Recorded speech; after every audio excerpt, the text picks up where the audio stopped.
सुनिए नाविका जी, आप मेरे जवाब सुनिए रूबिका जी। देखिए, अगर किसी का हाथ छोड़ते हैं तो कोई हमारे पास वापस नहीं आता, इसलिए कि हमने गलती की है, हमने छोड़ा हाथ, लेकिन हमने धर्म निभाया है और इसके हर बार हर पहलू आपके सामने है कि हमने गठबंधन का धर्म निभाया है। हाँ। इसलिए हमारे हो सकते हैं कि इख्तलाफ हो सकते हैं, हो सकता है कि कोई कठिनाइयों की वजह से, कोई इनकी अपनी मजबूरियों की वजह से, उनको अपनी तकलीफों की वजह से छोड़ा होगा, लेकिन हमने कभी किसी को जाने के लिए नहीं किया। हमने अनुराग जी, रोहित जी, मुझसे कोई ये कहे कि चारों विंडो प्लीज स्क्रीन पर लाइए, इन चारों चेहरों में से, और मैं पॉलिटिकली कह रही हूँ, मैं पर्सनली नहीं कह रही हूँ, मैं पॉलिटिकली कह रही हूँ कि इन चारों में से आप किसी एक की 100% गारंटी ले सकती हैं जो अभी ये कह रहे हैं वो नहीं बदलेंगे।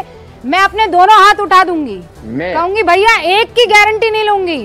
आज मुझे नहीं पता अनुराग भदौरिया जो कह रहे हैं कल वो हो सकता है जफर भाई के साथ हो जाए। जफर भाई जो आज कह रहे हैं क्या पता कल तहसीन के साथ हो जाए। तहसीन जो आज कह रहे हैं क्या पता कल रोहित अग्रवाल के साथ हो जाए। हो सकता है मुझे विंडो बदलनी पड़ जाए, नीचे सब एक जैसा रहे, बीजेपी प्रवक्ता, कांग्रेस प्रवक्ता, सपा प्रवक्ता। इसलिए सर कोई भरोसे नहीं है, मैं तो आप में से किसी की गारंटी नहीं ले रही, इसीलिए जवाब मुझे सबसे लेना। अब अनुराग जी जवाब दे दूं मैं जफर भाई एक सेकंड प्लीज, मैं सबको मौका दूंगी। जफर भाई ने कहा, जफर हाँ बीजेपी प्रवक्ता कह रहे मैं तो गठबंधन धर्म निभाता हूँ।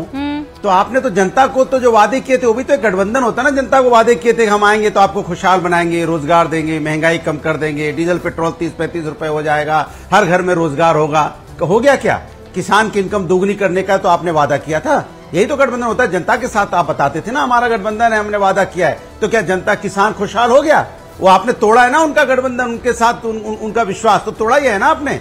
और उसके बाद गठबंधन की बात करें, नीतीश जी के जब आज अगर इतने सक्षम होते, आपको लग रहा होता आप जीत रहे हो, तब नीतीश जी के पास हाथ जोड़ के नहीं जाते कि नीतीश बाबू जी आइए।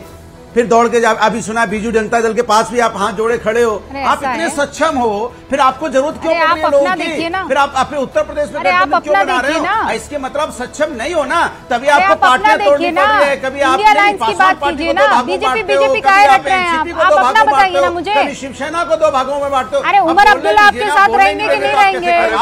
महबूबा मुफ्ती आपके साथ रहेंगी कि नहीं रहेंगी? देखिए रूबिका जी, पश्चिम बंगाल वाली दीदी आपके साथ रहने वाली है कि नहीं रहने वाली है? उद्धव ठाकरे साथ रहेंगे कि नहीं रहेंगे? थाली में कुछ बचा नहीं है। अच्छा, आपको शिवसेना ठन थाली हो जाएगा भाई। इंडिया अलायंस जो है ना, गठबंधन ठन थाली हो जाएगा, कुछ बचेगा नहीं। पूछा है कि नीतीश कुमार जी को बोलते थे हमेशा के लिए दरवाजे बंद, फिर दरवाजे कैसे खुल गए? अभी चिराग पासवान जी को आपने भाई जहां आप गठबंधन नहीं हो पाए वहां आपने पार्टियां तोड़ दी। आपने पहले चिराग पासवान की पार्टी तोड़ी, एनसीपी की पार्टी तोड़ी, शिवसेना की पार्टी तोड़ी। आप तो आप इतना डरे हुए हो कि आपका अगर कोई पार्टी गठबंधन नहीं करती है तो आप पार्टियां तोड़ के गठबंधन कर रहे हो। कमाल तो ये है, पार्टी को दो भाग में बांट देते हो, एक भाग को अपने साथ रखते हो। अरे सब काम ये कर लेते हैं नहीं? आप बेचारे मासूम भोले भाले बैठे हुए हैं, हाँ एकदम अबला। आप अकेले ऐसे बैठे हुए हैं, आपको सब तोड़ रहे हैं, आपको सब निचोड़ रहे हैं, आपको सब मजबूर कर रहे हैं। अरे पार्टी टूटी तो आपका भी तो नहीं, पार्टी टूटी तो कहीं तो दुखती नब्ज होगी ना। सीबीआई कैसे हमारे खिलाफ इन्वेस्टिगेट कर रही है? ईडी क्यों छापे मारी? अरे भाई कहीं कुछ जमा करके रखा होगा इसलिए छापे मार रही है ना। बना रहे हो, अग्रवाल जी सरकार किस तरह से बनती गिरती? अभी रुक जाइए ना, मैं क्लैरिफाई कर देती हूँ ना। आप क्यों परेशान हो रहे हैं अनुराग जी? काहे परेशान हो रहे हैं? रुक जाइए एक सेकंड। अच्छा रोहित अग्रवाल जी, आप लोगों को ये लोग क्या कान पकड़ के खींच के लेकर आए कि हाथ में हथकड़ी डाल के लाए, या जयंत चौधरी जी को ईडी और सीबीआई का डर दिखा के लाए? क्यों आए आप एनडीए में? क्या वजह थी एनडीए में आने की? या फिर आप लोगों को लगा कि अरे ये किश्ती है, यही हमें बचाएगी, बाकी तो डुबो जाएंगे?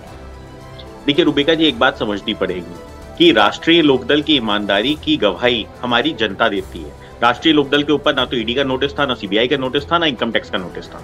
राष्ट्रीय लोकदल ने देखा कि एक तरफ एक व्यक्ति स्ट्रैटेजी से काम कर रहा है, रात को 3:30 बजे तक मीटिंग करता है, सुबह अगले दिन चुनावी सभा संबोधित करने आता है, और वहीं पे एक व्यक्ति के पास कोई ना विजन है, ना नियत है, ना नीति है। आप मुझे मुद्दे की बात की डिबेट के अंदर, इनको आपने प्लेटफॉर्म दिया, चिल्लाने के लिए प्लेटफॉर्म दिया है, इनको आपने प्लेटफॉर्म दिया है, गाना गाने के लिए प्लेटफॉर्म दिया है। ये आएंगे तो फुअड़ कविता लेके आएंगे, ये आएंगे तो फुअड़ शायरी लेके आएंगे, तो इनको जो प्लेटफॉर्म मिलता है वो क्या ये फुहड़ता दिखाने के लिए मिलता है? ये क्या करते हैं, 2017 में कांग्रेस के साथ गठबंधन करते हैं, 19 में और 22 में नहीं करते हैं, 24 में पुनः कांग्रेस के साथ गठबंधन कर लेते हैं, तब इनकी ये नहीं बदलते हैं, तब दूसरा आदमी दल बदलू हो जाता है, ये पद दल बदलू नहीं होते हैं। तो आप और आज आप पुनः 2024 में कांग्रेस के साथ आ गए, क्यों आ गए? सत्ता के लोभ में ही तो आ गए आप। और आप कह रहे हो आप दोनों को 30-30 सेकंड दे रही हूँ, दोनों एक दूसरे।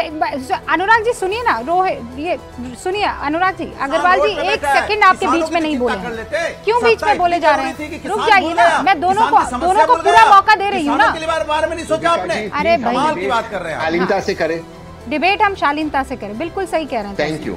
I believe in what he is saying right now. अब मैं आप दोनों को मौका दूंगी ना सर, 30 सेकंड दे देती हूँ, ठीक है? अनुराग जी अब रुकिए इत्मीनान से, 30 सेकंड का टाइमर रोहित जी के लिए। जफर साहब बस 30 सेकंड, उसके बाद कहीं ना कहीं जनता के मुद्दों के ऊपर आपको काम करना पड़ेगा, जनता के बीच में रहना पड़ेगा और 5 साल रहना पड़ेगा। ऐसा नहीं होता है कि साहब चुनावी मेढक की तरह आप सीधे जब चुनाव आता है तभी आप एक्टिव हो जाते हो, उसके बाद आप जनता के बीच में नहीं रहते हो और आप ये कह देते हो कि साहब सवाल विपक्ष से पूछा जा रहा है। भाई साहब सवाल पूछने का काम विपक्ष का है, तो आप जब अपनी जिम्मेदारी नहीं निभा पा रहे हो इसीलिए तो आपसे सवाल पूछा जा रहा है ना। आप क्यों नहीं जवाब दे रहे हो? आपके पास सिवाय मुद्दा विहीन तर्कों के और है क्या जो आप यहाँ पे कह रहे हो? हाँ भाई भदौरिया जी 30 सेकंड आपके।